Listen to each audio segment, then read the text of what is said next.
হবে শালা জমাই। তোকে তো মেয়ে দিয়েছিবে, হ্যাঁ? আবার শাশুড়ি ঘরে ঢোকার কি দরকার ছিল বে তোরা? বাবা আমি বুঝতে পারিনি গো, কারেন্ট চলে গেল বলে।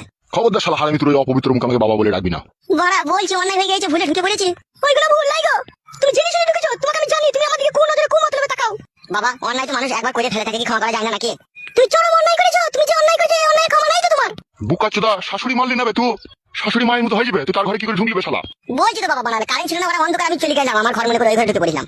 শালা 5 বছর বিয়ে হয়েছে তোর, তুই নিজের ঘর কোনটা, তুই শাশুড়ির ঘর কোনটা তুই চিনি না লাইবে? ওই রকমই বাবা, ওই রকমই নোংরা, ওই রকমই চরিত্রহীন, মা মাসি মানে না ও। শুনবে, তোর এই শেষ জমাই ষষ্ঠী করতে আসা আমার বাড়িতে, ঠিক আছে? আমার বাড়িটা 3 সীমানা মারাবি না। আজ আমার ষষ্ঠী করতে যাবো না তাইলে? বে এটা তুই জামাই ষষ্ঠী করতে করতে আসবি, তুই আমার মায়ের ঘরে কেন ঢুকবি বে? তোরা দুই বাপ বেটা পাগল না ছাগল বে?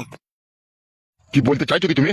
বলছি মারা, ওটা তো আমার নিজের শাশুড়ি লয়, আমার যে নিজের শাশুড়ি ছিল, আমার যে বইয়ের যে আসল মা, সে তো মরে গেছে, ও তো পরের মেয়ে। যদি একবার ঘরে ঢুকিয়ে পড়ি তা কি হবে কি মারা? আমাদের তো সব নিজেদের ভিতরে।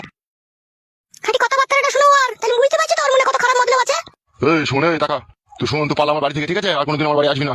শ্বশুর আব্বা, ওই আম কাটা, লাল লিচু, খাদা আর একটু মাছের মাথার গরম দেখিও না, ঠিক আছে? ওরকম কাদা জামা ষষ্ঠী করতে এলাম না এলাম, গান মারাইছে একবার ঢুকে পড়েছি এই জন্য বারবার ভাগ ঢোল পিটি গোটা দুনিয়াকে জানাইতে হবে নাকি বলা? মনে হচ্ছে আমি চুরি করেছি, ধরা পড়েছি মনে হচ্ছে বলা। কিছুই তো করিনি, শুধু অন্ধকার ছিল, ঘরে আমি ঢুকে পড়েছিলাম, যেই আমি বলা একটু ওই যেখানে সেখানে হাত পড়ে গেল, তাতে মানে এমন কইছে মনে হচ্ছে বিশাল ব্যাপার, মনে বিশাল কিছু আমি করে পড়েছি বলা। শুন মা চন্দনা, আমার আর ঝগড়া অশান্তি করার প্রয়োজন নাই, ঠিক আছে? জমাই ষষ্ঠী হোক বা যাই হোক, আমাদের বাড়িতে যখন কোনো পুজো পরব আসবে,